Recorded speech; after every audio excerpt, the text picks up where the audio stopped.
Olha lá, o carro de uma mulher estragou. Ih, cuidado!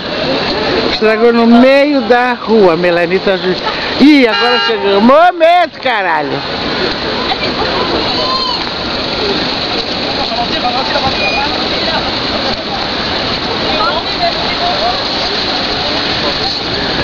Olha, parou todo o trânsito.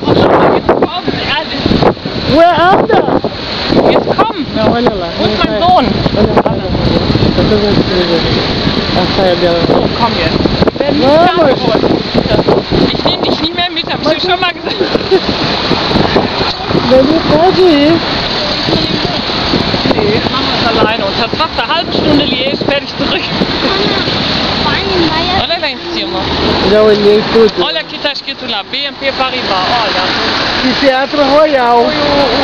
E você tá vendo do papai desde lá de baixo, o cabelinho dela, ó. O cabelinho dela tá ótimo. O cabelinho da amiga da Bélgica. Cara de deboche. Lá em cima?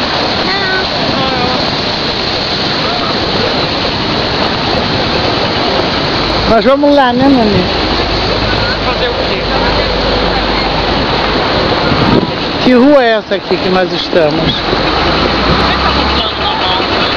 Eu tô com um plano, mas eu tenho que saber o nome da rua. É, essa família é foda, hein?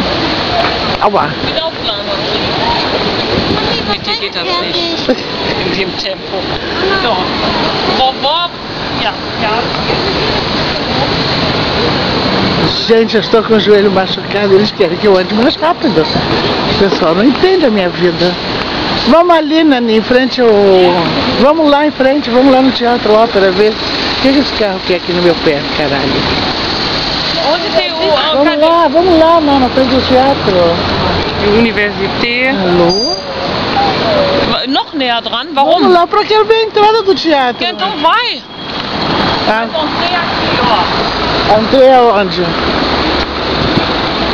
Ah, essa família é fogo na roupa, hein? Quem é esse homem que tá aí? Ué, tem nome não? Ué, a porra do teatro. Hã?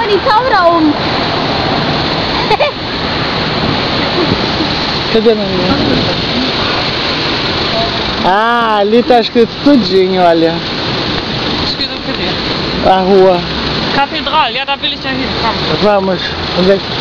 Willst du jetzt hier oder lá? É lá. É lá. Ja, weiß ich. É lá. Ninguém sabe de porra nenhuma.